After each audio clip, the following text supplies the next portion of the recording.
तो शुरुआत से हम लोग इसको देख लेते हैं एक बार फिर से। प्रक्रम से ये है अपर्जनात्मक, निक्षेपात्मक, युवावस्था, प्रौढ़ावस्था, वृद्धावस्था। ठीक है, अब इसमें से जो है हम लोग अपर्जनात्मक अस्थलाकृतियों में पहला लेके चल रहे हैं नदी घाटी विकास से संबंधित अस्थलाकृतियाँ, और इसमें से सबको आई आकार की घाटी, गॉर्ज, वी आकार की घाटी, कैनियन को देख रहे हैं। इसके बाद हम लोग आ जाएंगे सरिता अपहरण पे। तो आइए देखते हैं।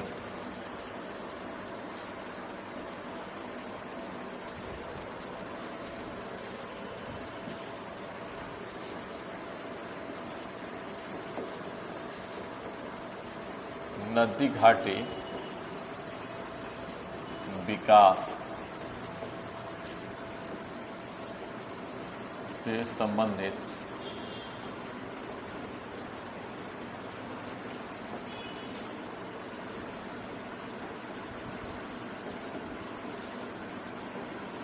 नदी घाटी विकास से संबंधित अस्थलाकृति है। अब इसमें जो है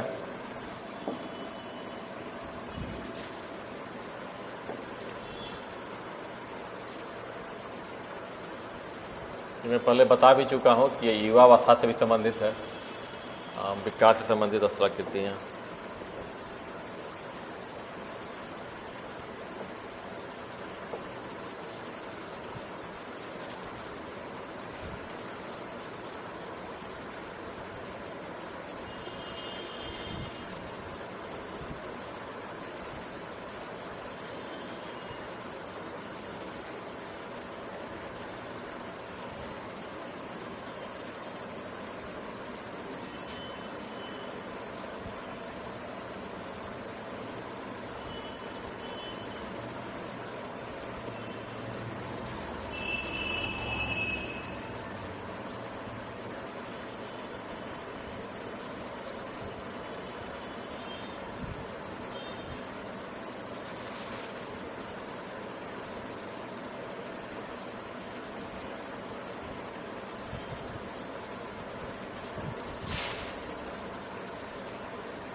देखिए, इसके बाद जो है हम लोग सब बातों को आसानी से समझने का कोशिश करते हैं। यहाँ पे ये हमारा जो है ये हमारा है आई सेप्ट वैली।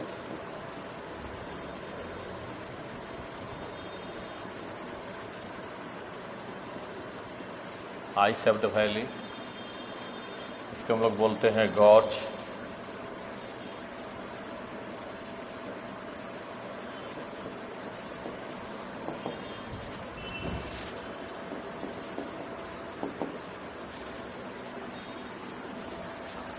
इसके बाद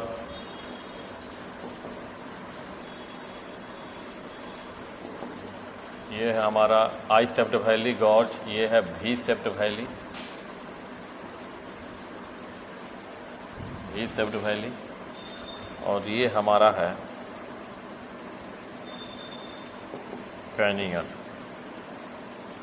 कैनियन।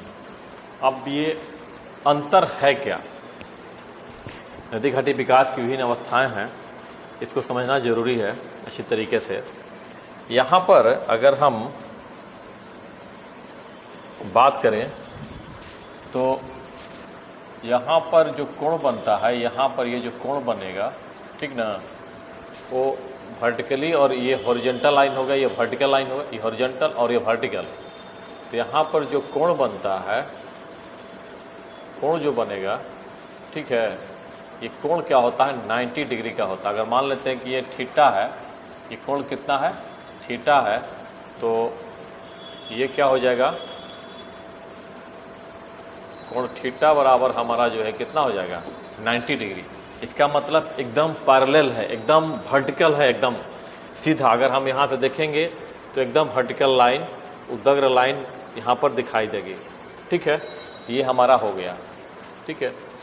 यहाँ जो बात करते हैं इसके बारे में, यहाँ पर, यहाँ अगर कोण, अगर इसको हम थीटा मान लेते हैं, तो यहाँ जो कोण थीटा होता है, इस वाले में कोण थीटा बराबर यहाँ पर, ठीक है, ये जो होता है लेस होता है 90 डिग्री से। क्या होता है? लेस होता है 90 डिग्री से। देखिए, अगर ये 90 डिग्री तब होता जबकि यहाँ से सीधे ऐसे आता, लेकिन क्या हो गया? एंगल कम हो गया। तो यहाँ क्या होता है? 90 डिग्री से कम होता है। इसका मतलब कि आई आकार की घाटी, जो आई आकार की घाटी के जो दीवार होता है वो एकदम 90 डिग्री पर होता है, और इसकी ढाल जो है एकदम स्टीप होती है। इसका ढाल जो होता है ये आई आकार की घाटी से हल्का सा मंद होता है, ठीक है। अब हम बात करते हैं इसके बारे में, भी आकार की घाटी के बारे में।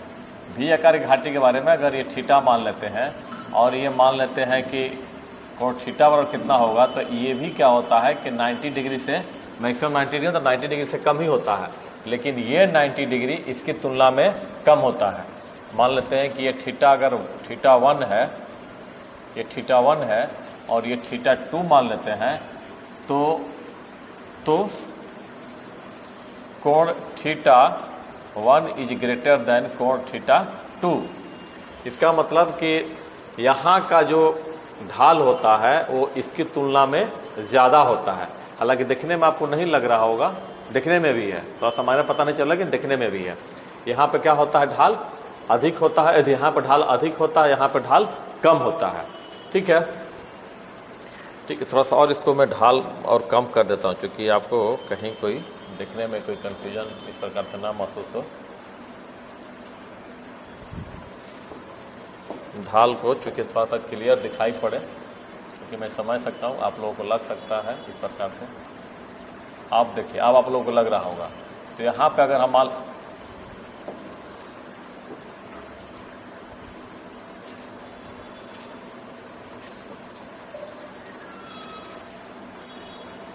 अब यहाँ पर क्या होता है, अब सीधा, अब ये जो है, ये अगर ये थीटा 2 है तब सारा चीज़ क्लियर होगा। थीटा 1, जो कोण थीटा 1 हो, कोण थीटा 2 से अधिक होता है, ठीक है। अब जो है बात हम लोग कर रहे हैं इसके बारे में। यहाँ पर भी देखिए, यहाँ पर अगर हम बात करें तो यहाँ पर भी जो ये कोण बन रहा है थीटा, ठीक है, यहाँ पर जो कोण थीटा है, यहाँ पर भी कोण थीटा बराबर, कैनियन में भी कोण थीटा बराबर कितना होता है? 90 डिग्री ही होता है। मतलब जो एंगल यहाँ पर एक आई आकार की घाटी का है, वही एंगल हमारा किसका बन रहा है? कैनियन का बन रहा है, ठीक है। लेकिन अंतर क्या है? एंगल तो सारी चीज़ समझ गए आप, थोड़ा सा ज्योग्राफी थोड़ा सा मैथमेटिकल होता है, और आपको थोड़ा सा अप्रोच भी बदलना पड़ेगा। अगर ज्योग्राफी पढ़ रहे हैं तो आप सोच रहे हैं कि हिंदी लिटरेचर की तरफ पढ़े और या हिस्ट्री की तरफ, पॉलिटी की तरफ, तो नहीं होगा। थोड़ा सा साइंस की हमें समझ होनी चाहिए, और कोण की समझ हम सबको होती है हल्की सी। तो कोण तो हम लोगों ने, मैंने यहाँ दिखा दिया। अब मैंने कहा कि जो यहाँ पे एंगल है वही एंगल यहाँ पर भी 90 डिग्री, यहाँ पर भी 90 डिग्री, लेकिन अंतर कहाँ पर है? अंतर आपको दिखाई पड़ेगा, ये गैप मान लेते हैं कि ये ए और ये बी, ए है और ये बी है, और यहाँ पर क्या है? ये ए है, यहाँ पर भी ए है और ये बी है। ए डैश है और ये बी डैश है। कहने का मतलब ये है कि यहाँ पर ए, यहाँ पर इसको कैसे समझ सकते हैं कि ए एंड बी, ठीक है, से बड़ा होता है ए डैश एंड बी डैश। देखिए चौड़ाई घाटी क्या है, यहाँ पर घाटी ज़्यादा खुली हुई है, तो लग रहा होगा कि ए और बी की तुलना में ए डैश और बी डैश ज़्यादा है, लेकिन भले ही घाटी खुली है, क्यों खुली है, चूँकि घाटी के दोनों पार्ट के बीच की चौड़ाई क्या है, ज़्यादा है। ठीक है, ये समझ गए। एक अंतर दोनों में एक और क्या है, ये जो बनता है ये बनता है पर्वतीय भाग में। ये कहाँ बनता है, पर्वतीय भाग में, और ये कहाँ बनता है, पठारी भाग में। पठारी भाग में कि ये कहने का मतलब कि कैनियन से है, और ये कहने का मतलब जो है आई आकार की घाटी से। ये कहने का मतलब क्या है, आई शेप्ड वैली से है, और ये कहने का मतलब क्या है, कैनियन से है। ठीक है, तो ये बनता पर्वतीय भाग में, मतलब आई आकार की घाटी पर्वतीय भाग में बनती है, और ए डैश बी डैश यानी कैनियन जो बनता है वो कहाँ बनता है, पठारी भाग में। जैसे कि इसका सबसे सुंदर उदाहरण क्या है, कोलोराडो पठार पर जो है, कोलोराडो नदी के द्वारा जो है ग्रैंड कैनियन बना हुआ है, कोलोराडो पठार पर बना हुआ है, न कि कोलोराडो पर्वत पर बना हुआ। क्या है वो, पठार है, उस पर बना हुआ है। चूँकि पठार की, क्योंकि पर्वत की तुलना में पठार की चट्टानें जो होती हैं वो मुलायम होती है, कमज़ोर होती हैं, तो उनका क्षैतिज अपर्दन ज़्यादा तेज़ी से होता पर्वतों की तुलना में। ठीक है, तो घाटी क्या होती है, चौड़ी होती जाती है। ठीक है, ये बातें क्लियर हो गई। अब यहाँ से करने के बाद मैं एक और बात थोड़ा सा मैं यहाँ से वहाँ बता दूँ सारी चीज़ों को। आई ध्यान से सुनिएगा, आई शेप्ड वैली पर्वतीय भाग में बनती है, गॉर्ज पर्वतीय भाग में बनता है, भी शेप्ड पर्वतीय भाग में बनता है, कैनियन जो है पठारी भाग में बनता है। पहली बात, आई आकार की घाटी, आई आकार का जो ढाल होता है वो 90 डिग्री पर होता है, इसका 90 डिग्री से कम होता है, किसका, गॉर्ज का, और भी शेप्ड का भी 90 डिग्री से कम होता है। लेकिन इसका कोण माने गॉर्ज का कोण, कैनियन इति गॉर्ज का कोण भी आकार की तुलना में ज़्यादा तेज होता है। ठीक है, ज़्यादा तीखा होता है। एक ये हो गया। इसके बाद ये है कि धीरे धीरे यही जो था, ये जो भाग है, पहले ये कैसे था, यही आई आकार की जो घाटी है आगे जाकर के किससे बदल जाती है, गॉर्ज बदल जाती है। पहले ये घाटी कैसे थी, ऐसे थी, यहाँ से थी, धीरे धीरे इसका अपर्दन होते चला गया, ऐसे अपर्दन होते चला गया, ऐसे अपर्दन होते चला गया, और इसका मुख क्या होता गया, खुलता चला गया, घाटी चौड़ी होती चली गई और धीरे धीरे चौड़ी होती चली गई। लेकिन बेस इसका अभी भी नुकीला है। ऊपरी भाग मुख तो चौड़ा होता है, लेकिन आधार तल जो है अभी भी क्या है, वो पतला है, संकीर्ण है। इसमें क्या होता है, ये भी पहले ये यहाँ पर था ये आकार आई शेप्ड वैली, फिर ये भी शेप्ड वैली हुआ, फिर इसका अपर्दन हुआ, घाटी का मुख और चौड़ा हुआ, तो किसे बदल गया, भी शेप्ड के वैली में। लेकिन जो आई आकार की घाटी है, गॉर्ज है, भी आकार की घाटी है और कैनियन है, ये तो टोपोग्राफी कुछ विशेषताएं हैं। लेकिन इसमें सबसे बड़ी बात है कि प्रक्रियाएं कौन कौन सी भाग लेती हैं। ठीक है, तो पहली बात मैं बता दूं कि जब नदी के द्वारा ये जो स्थलाकृतियाँ बनती हैं, जो नदी घाटी विकास संबंधित है, यहाँ पर तलीय अपर्दन यानी उदग्र अपर्दन ज़्यादा होता। तलीय अपर्दन का मतलब, जैसे कि हमने पिछले क्लास में भी बताया था, जो कंसेप्चुअल क्लास था हमारा, कि तलीय अपर्दन का मतलब होता है, ये अगर घाटी है इस प्रकार से अगर है, तो नदी का तलीय अपर्दन धीरे धीरे क्या होता है, कटता चला जाता है, आगे की नीचे की तरफ चला जाएगा, तो इसको हम लोग बोल देते हैं तलीय अपर्दन।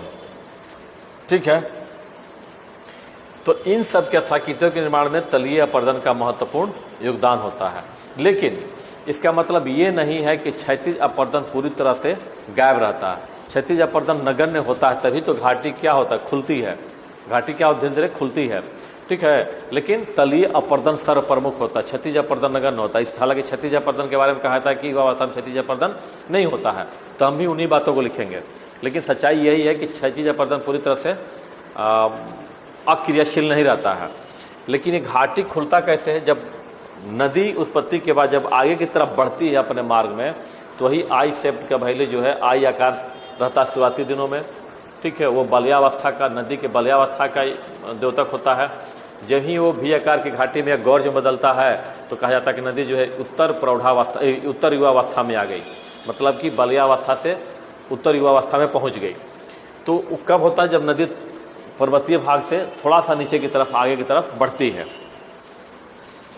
तो ये हमारा इसका हम बता चुके हैं। ये सारा चीज़ जो है गॉर्ज और वी शेप के वैली हिमालय में बहुत सारे देखने को मिलते हैं। सिंधु नदी के द्वारा विश्व का सबसे बड़ा गॉर्ज का निर्माण किया था। कोलोराडो नदी के बारे में, कैनियन के बारे में मैंने बता ही दिया। तो ये था नदी घाटी के विकास संबंधित स्थलाकृतियाँ, I shaped valley, gorge, V shaped valley और कैनियन। ठीक है। अब बीपीएससी की परीक्षा में अगर इन सब बातों को थोड़ा सा इतना लिखने के बाद जो है हम लिखेंगे क्या, लिख देंगे कि नदी घाटी के विकास संबंधित स्थलाकृतियों में आई आकार के घाटी, गॉर्ज, वी आकार की घाटी एवं कैनियन शामिल है। इसमें से दे देंगे कि इन घाटियों के विकास में नदी का तलीय अपर्दन सर्वप्रमुख होता है। नदियाँ जब उत्पत्ति के स्थल से आगे की तरफ बढ़ती हैं तो प्रारंभिक दौर में आई आकार घाटी के तलीय अपर्दन के फलस्वरूप आई आकार घाटी का विकास होता है। यही थोड़ा सा आगे की तरफ नदी बढ़ती है तब नदी के घाटी का ऊपरी भाग खुल जाता है, घाटी का ऊपरी भाग और खुल जाता है। ऊपरी शिखर में दोनों नदी के दोनों पाटों के बीच की चौड़ाई बढ़ जाती है, जिसके परिणाम स्वरूप गॉर्ज का निर्माण होता है। यह पाट जो है निरंतर चौड़ाई जो निरंतर बढ़ते जाती है पाटों के बीच में, और वी शेप्ड की वैली का निर्माण होता है। लेकिन इस अवस्था तक नदी के तली जो होता है वो पूरी तरह से गायब होता है सैद्धांतिक रूप में। देखिए नदी का तली नहीं है। ठीक है। यही हम नदी आगे की तरफ बढ़ती है और पठारी भाग में प्रवेश करती है तो नदी का जो है वो पर्वतीय भाग से पठारी भाग में प्रवेश करती है तो नदी में तलीय अपर्दन के साथ साथ थोड़ा सा पार्श्व अपर्दन भी होता है, जिसके परिणाम स्वरूप घाटी की चौड़ाई में वृद्धि हो जाती है और गॉर्ज की तुलना में कैनियन का विकास होता है। लेकिन ये पठारी भाग की विशेषता है। ठीक है, ये हो गया। अब हम बात कर रहे हैं अगले टोपोग्राफी के बारे में। देखते हैं अगला टोपोग्राफी हमारा क्या है।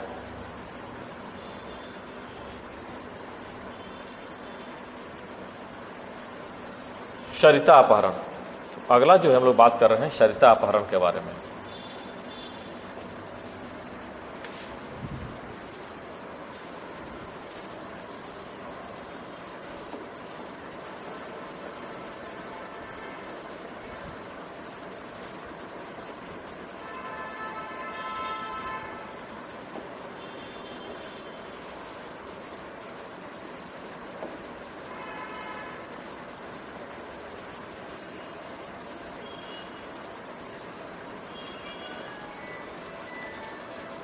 सरिता अपहरण।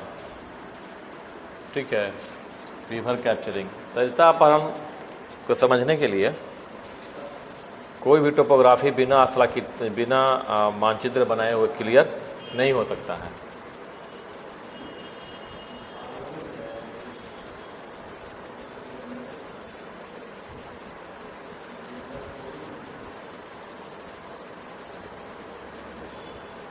इसको और बड़ा ही कर देता हूं मैं, क्योंकि छोटा करने में दिक्कत होती है डायग्राम दिखाने में।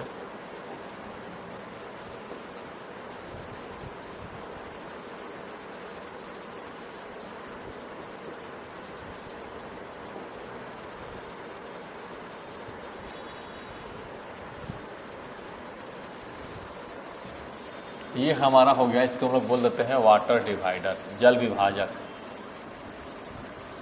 वाटर डिवाइडर जल विभाजक। ठीक है, ये हमारा हो गया जल विभाजक। इस जल विभाजक से अब यहाँ पर एक नदी प्रवाहित होती है इस प्रकार से। अच्छा, एक इधर से भी नदी प्रवाहित होती है, इधर से भी नदी प्रवाहित होती है। फिर ये वाटर डिवाइडर ऊंचा भाग है, यहाँ से क्या होती है कि नदी आकर के इसमें मिलती है, यहाँ से भी नदी आकर इसमें मिलती है। ठीक है, फिर इधर से भी नदी आके यहाँ मिलती है, इधर से भी नदी आकर के यहाँ मिलती है, यहाँ से नदी इधर की तरफ और यहाँ से नदी इधर की तरफ। क्योंकि ये ऊंचा भाग है, डिवाइडर है, तो इधर से इधर की तरफ नदी यहाँ से इधर की तरफ प्रवाहित हो रही है और यहाँ इधर से इधर की तरफ। यहाँ पर बताने से पहले मैं थोड़ा सा एक बेसिक सा कॉन्सेप्ट आपको देना चाहूँगा नदी और उसकी सहायक नदियों के बारे में। इसको समझ लीजिए तो चीज़ें थोड़ा समझनी यहाँ पे आसान हो जाएंगी।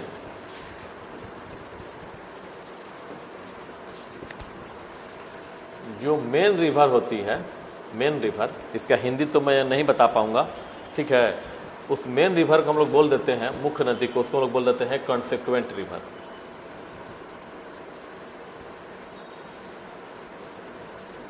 कॉन्सिक्वेंट रिवर, ठीक है, कॉन्सिक्वेंट रिवर हो गया। इस मेन रिवर में आकर के कोई सहायक नदी अगर आकर के मिल रही है, इस मेन रिवर में अगर कोई आकर के सहायक नदी आकर के मिल रही है, ठीक है, तो उसको हम लोग बोल देते हैं सबसेक्वेंट। उसको क्या बोल देते हैं? सबसेक्वेंट। तो ये हमारी रिवर, इसको बोल देते हैं सबसेक्वेंट, एस सी मतलब हो गया यहाँ पे, सी मतलब कॉन्सिक्वेंट, एस सी मतलब होता है सबसेक्वेंट।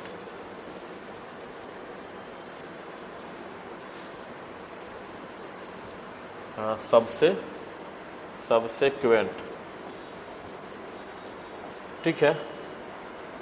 इससे आकर के मिल गई, कौन सी नदी मिल गई? सबसेक्वेंट, ठीक है। अब ये सबसेक्वेंट से आकर के इधर से कोई आकर के नदी ऐसे मिल रही है, ठीक है, और एक आकर के इधर से कोई नदी आकर के मिल रही है, दो बातें हो जाती हैं। तो जो उसकी उल्टी दिशा में आकर के यहाँ पे मेन नदी मिलती है उसको बोल देते हैं ऑब्सेक्वेंट, ऑब्सेक्वेंट,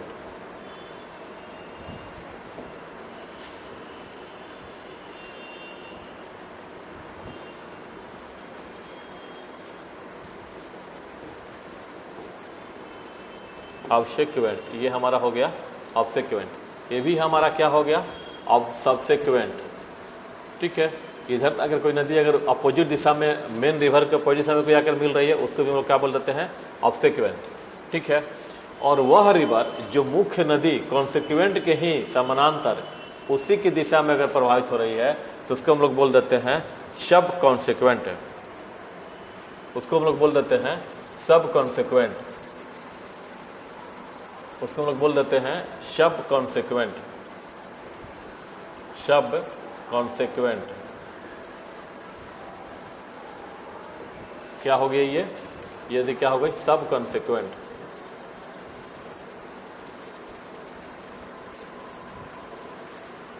ठीक है। तो एक बार फिर समझ लीजिए, मेन नदी जो आ रही है उसको हम लोग बोल देते हैं कॉन्सिक्वेंट रिवर। कॉन्सिक्वेंट रिवर से आकर के जो सहायक नदी आकर मिल रही है उसको बोल देते हैं सबसेक्वेंट, सबसेक्वेंट, सबसेक्वेंट, सबसेक्वेंट हो गई। इस सबसेक्वेंट से मुख्य नदी के ही समानांतर उसी की दिशा में अगर कोई नदी आकर मिल रही है तो उसे लोग बोल देते हैं सब कॉन्सिक्वेंट। कॉन्सिक्वेंट है, इसी में सब लग जाएगा तो सब कॉन्सिक्वेंट हो जाएगा, और उसी की दिशा में आकर मिलती है, किसमें? सब कॉन्सिक्वेंट में, ठीक है। और सबसेक्वेंट में, और इसके अपोजिट दिशा में जो अगर मिलती है उसको बोल देते हैं ऑब्सेक्वेंट। इसको समझ लीजिए, देख लीजिएगा उसको। अब जो है आते हैं यहाँ पर, जो हमको मुख्य बात हमको करनी है। ये बात, ये क्या कॉन्सेप्चुअल क्वालिटी से क्लासेस थी, इसको कोई मतलब नहीं है यहाँ पे, बस बेसिक बातें के लिए था। अब देखिए,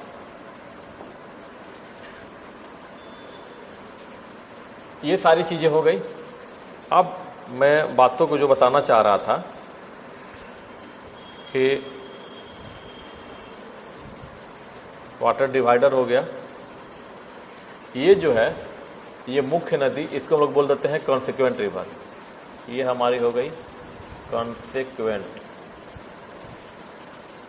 कॉन्सिक्वेंट रिवर, ठीक है। कौन हो गई? Consequent river. ये भी जो हमारे थी इसको हम लोग बोल देते हैं कॉन्सिक्वेंट रिवर। ये जो है ये आकर के मिल रही है, इससे क्या हो गई? कॉन्सिक्वेंट,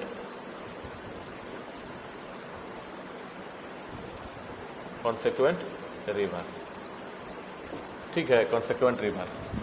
ये हमारा वाटर डिवाइडर हो गया, ठीक है।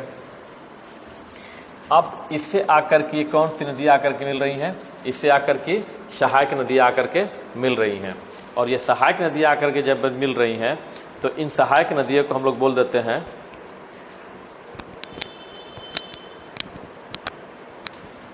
ये जो सहायक नदियां हैं आकर के मिले तो इसको हम लोग बोल देते हैं सबसेक्वेंट। ये हमारी हो गई सबसेक्वेंट, सबसेक्वेंट रिवर। ये हो गई subsequent river, subsequent river. Same इधर से भी क्या हमारी हो जाएगी? ये सबसेक्वेंट रिवर हो जाएगी, ये भी क्या हो जाएगी, सबसेक्वेंट रिवर, ये भी हमारी सबसेक्वेंट हो गई। ठीक है, इधर से भी। अब होता क्या है कि मान लें कि इधर से भी नदी आकर मिल रही है, इसमें आकर मिल रही है, हो गई। ठीक है, अब इतना पर ध्यान रखिए कॉन्सिक्वेंट सबसेक्वेंट में, आगे के ज़्यादा डिटेल में नहीं जाना क्योंकि डायग्राम में और भी चीज़ें सारी चीज़ें हैं। ठीक है, अब क्या होता है कि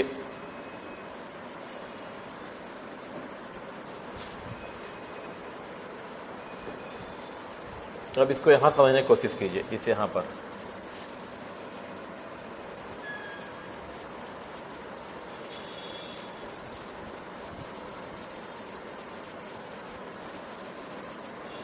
इस प्रकार की टोपोग्राफी है। ये हमारा वाटर डिवाइडर हो गया जो हमने दिखाया यहाँ पे। इस वाले भाग में ये नदी प्रवाहित हो रही है और इस वाले भाग में ये नदी प्रवाहित हो रही है। ठीक है, अब जो है ये नदी जहाँ पर कि ढाल क्या है, बहुत ज़्यादा है, ढाल क्या है, बहुत ज़्यादा है, ये हमारी हो गई रिवर ए। रिवर ए कोई जरूरत नहीं है,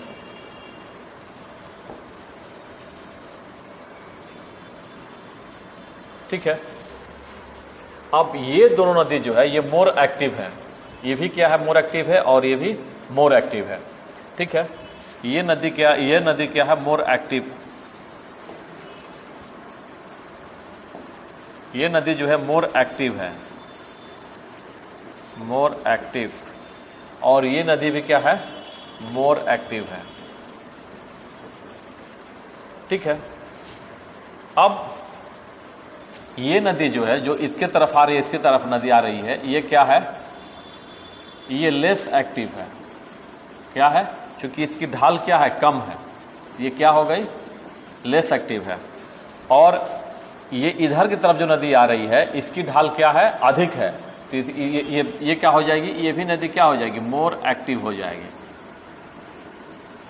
क्यों, चूंकि ढाल अधिक है, इसकी तरफ से नदी ऐसे आएगी तो ढाल अधिक है, तो जानते हैं कि ढाल अधिक होता है तो नदी में वेग अधिक होगा, नदी में वेग अधिक होता तो अपर्दन शक्ति उसकी अधिक होती है। और ये भी हम जानते हैं कि नदियों के द्वारा चार प्रकार के अपर्दन, चार अपर्दन वर्ग में बांटा था, तलीय अपर्दन, पार्श्व अपर्दन, मुख अपर्दन और शीर्ष अपर्दन। तो नदी जब इधर की तरफ ये आगे इधर की तरफ ऐसे बढ़ेगी, बाकी तो इसकी नदी ऐसे ये वाला आ ही रही इधर की तरफ, तो ये अब आ रही तो यहाँ पे क्या होगा, शीर्ष अपर्दन होगा, पीछे की तरफ नदी बढ़ने का कोशिश करेगी। ठीक है, इधर से भी नदी ऐसे प्रवाहित हो रही है ये वाले, लेकिन ये लेस एक्टिव है। चूंकि ये मोर एक्टिव है, मोर एक्टिव इसलिए है कि ढाल इधर अधिक है, तो ये धीरे धीरे क्या करेगी नदी, ये नदी धीरे धीरे क्या करेगी कि ये पीछे की तरफ शीर्ष अपर्दन के द्वारा, हेडवर्ड इरोजन के द्वारा इसके जल को अपने तरफ खींच लेगी।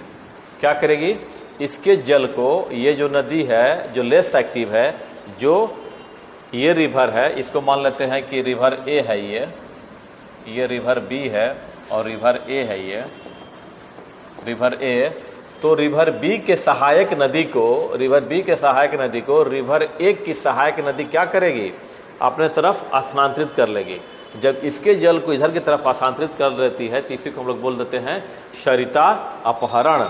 और ये क्या हो जाएगा, धीरे धीरे इसको शीर्ष अपर्दन करेगी तो ये क्या हो जाता है, ये जो कटक भी है जो यहाँ पे क्या हो जाएगा, कटते कटते क्या नीचे की तरफ आता जाएगा और जल इधर की तरफ आने लगेगा। क्या हो जाएगा, जल, ये जल जो है इधर की तरफ आने लगेगा, जिसको हम लोग बोल देते हैं सरिता अपहरण। आपको डायग्राम देखने से लग रहा होगा, फिर से मैं रिपीट कर दे रहा हूँ एक बार, मैं समझ सकता हूँ थोड़ी सी परेशानी हुई होगी। फिर से रिपीट करने के बाद इसका एक और स्टेप है उसको बताऊँगा। देखिए, ये हमारा वाटर डिवाइडर है। ठीक है, वाटर डिवाइडर के राइट तरफ एक नदी प्रवाहित होती है जिसे बोलते हैं रिवर ए। ठीक है, और वाटर डिवाइडर के इधर की तरफ नदी प्रवाहित होती है, इसे बोलते हैं रिवर बी। रिवर बी का ढाल अधिक है इसीलिए ये ज़्यादा एक्टिव है, मोर एक्टिव है। रिवर ए की तरफ का ढाल कम है इसीलिए लेस एक्टिव है। रिवर ए की सहायक नदियाँ भी ज़्यादा एक्टिव है क्योंकि इनकी भी ढाल, इसके साथ साथ इनकी भी ढाल अधिक है। रिवर बी की नदियों का भी लेस एक्टिव है क्योंकि इधर रिवर बी की नदियाँ, जो सहायक नदियाँ हैं वो लेस एक्टिव है। क्यों लेस एक्टिव है, क्योंकि इधर का ढाल कम है, ढाल कम है। लेकिन ये जो इसकी सहायक नदी है वो मोर एक्टिव है, जो मेन नदी है वो मोर एक्टिव है। ठीक है, लेस नहीं, मोर एक्टिव है। अब जब और ये जो इनकी सहायक नदियां हैं। अब जब नदी इधर की तरफ आ रहा है तो नदी के सरिता हेडवर्ड यहाँ पे कौन सा इरोजन होता है, यहाँ पे जो इरोजन होता है, यहाँ मैं सिंबल दिखा दे रहा हूँ, इस प्रकार से दिखा दे रहा हूँ क्रॉस करके, और यहाँ पे क्या हो जाएगा, हेडवर्ड इरोजन।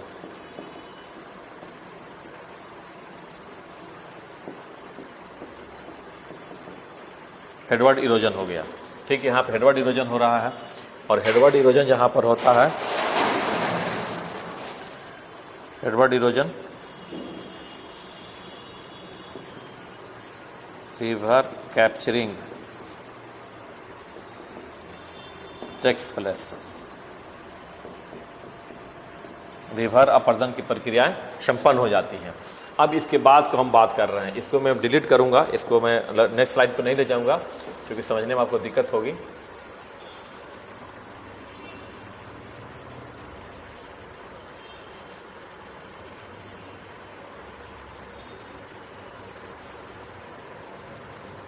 आप देखिए इसका नेक्स्ट, ये तो फर्स्ट स्टेज था रिवर कैप्चरिंग का, ये पूरे डायग्राम को हम लिख देंगे, ये पूरे डायग्राम के बारे में यहाँ लिख देंगे, फिगर का पूरा जो है first stage of river capturing है।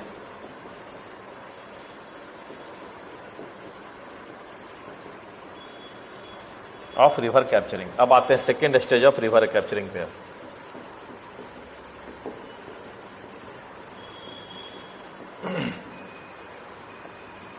Second stage of river capturing, सरिता अपहरण के सेकेंड स्टेज में। अब बात करते हैं सेकेंड स्टेज के बारे में। देखिए सेकेंड स्टेज में क्या होता है।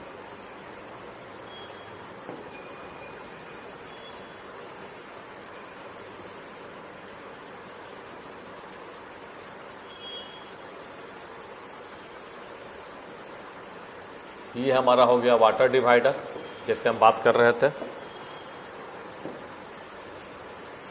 ये हमारी मुख्य नदी हो गई, मेन कंसिक्वेंट रिवर ए, ठीक है। रिवर ए से ये नदी आकर किधर से मिल रही थी, ये नदी आकर किधर से मिल रही है, ये भी सही है। यहाँ से ये आकर के मिल रही है, ठीक है। अब जो है इधर से हमारी रिवर बी है, रिवर से बी रिवर प्रवाहित करे। अब बी रिवर जो है अब यहाँ से इधर की तरफ मुड़ जाएगी। जो नदी की दिशा अब इस प्रकार थी, अब वो किस प्रकार हो जाएगी, इस प्रकार हो जाएगी, इस प्रकार से हो जाएगी, क्योंकि क्या हो गया, इनका अपहरण हो गया, ठीक है ना। इसका क्या हो गया, अपहरण हो गया, ठीक है। और इसकी जो ये सहायक नदियाँ जो है इसमें आकर के जो मिल रही थी वो तो यहाँ से भी ये मिलती रहेगी, क्योंकि इसका सरिता अपहरण नहीं हुआ है। ये हो गया। और एक नदी जो है फिर अपना यहाँ से जो ये नदी जो है आगे की तरफ ऐसे बढ़ जाएगी, लेकिन बीच में ये जो है डिसकंटिन्यू हो जाएगा। बीच में क्या हो जाएगा, ये डिस नदियाँ यहाँ पे पूरी तरह से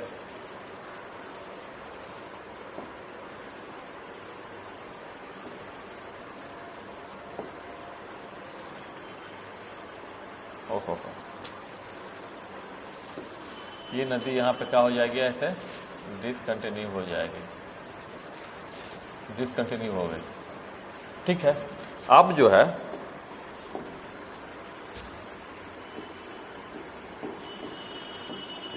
ये जो डॉटेड लाइन है इस प्रकार से जो दिखा रहा हूं मैं, ये डॉटेड लाइन जो है उसका भी कुछ नाम है। तो अब क्या करते हैं, सेम वही बातें जो डायग्राम में आप चाहे तो लिख सकते हैं।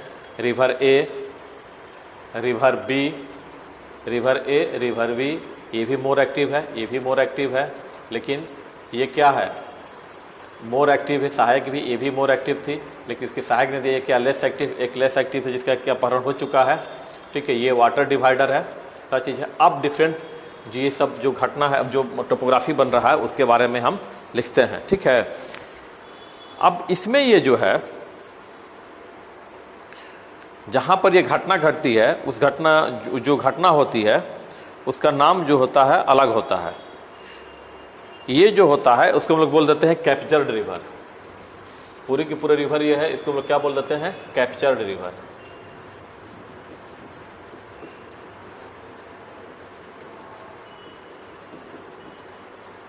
कैप्चर्ड रिवर, ठीक है, वो कैप्चर्ड रिवर हो गया।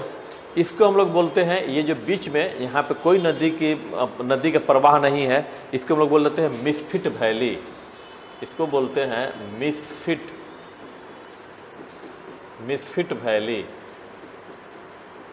Misfit valley. और ये जो टोपोग्राफी बना हुआ है यहाँ पे, ठीक है, इसको हम लोग बोल देते हैं, ओहो सॉरी, मिसफिट वैली ये हो गया, और ये हो गया विंड गैप। ये हमारा हो गया मिसफिट वैली, ये क्या हो गया मिसफिट वैली। और ये जो है, चूँकि ये अपने पुराने मार्ग पे से फिट नहीं खा रही, इसको बोल देते हैं मिसफिट वैली। और ये जो है, इसको हम लोग बोल देते हैं विंड गैप। इसको क्या बोल देते हैं, विंड गैप, वातगर्त, विंड गैप, ठीक है। ये नदी अपहरित हो गई, कैप्चर्ड रिवर, अपहरित नदी। ये मिसफिट वैली, ये वाला भाग जो था यहाँ से इधर की तरफ क्या हो जाएगा, मिसफिट वैली हो गया। और यहाँ से यहाँ तक ये बीच का भाग ये जो था, उसको हम लोग बोल देते हैं विंड गैप। और यहाँ पर जो प्रक्रम हो रहा था, सेम एक्स हमने दिखाया था वहाँ पर भी, यहाँ पर क्या हो रहा है, एक्स के पास हेडवर्ड इरोजन, एक्स के पास क्या हो रहा है, हेडवर्ड इरोजन।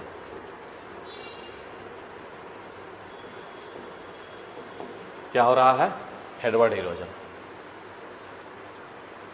ठीक है। तो ये था सरिता अपहरण। अब मैं थोड़ा सा बता दूं, हो सकता है कहीं कहीं पे ये मोर एक्टिव के बदले में लेस एक्टिव लिखा हो, कहीं कहीं पे दिखा, लेकिन ये भी मोर एक्टिव होती है, ये भी मोर एक्टिव होती है। हाँ, ये इसकी सहायक नदियाँ लेस एक्टिव जरूर होती हैं, इसकी जो है सहायक नदियाँ लेस एक्टिव जरूर होती हैं, लेकिन ये भी मोर एक्टिव होती है, ये भी मोर एक्टिव होती है। हाँ, एक बात जरूर है कि इसकी तुलना में ये लेस एक्टिव होती है, इसकी तुलना में। तीस शब्दों के चक्कर में नहीं पड़ना है, दोनों मोर एक्टिव है। इसकी जो है सब के सब, जिसके ढाल अधिक है, सारी की सारी नदियाँ जो है क्या होती है, मोर एक्टिव होती है। ये मेन नदी मोर एक्टिव होती है, और सहायक नदी क्या होती है, लेस एक्टिव होती है। तो ये था हमारा सरिता अपहरण, ठीक है। अब जो है नेक्स्ट टोपोग्राफी हमारा देख लेते हैं कौन सा है।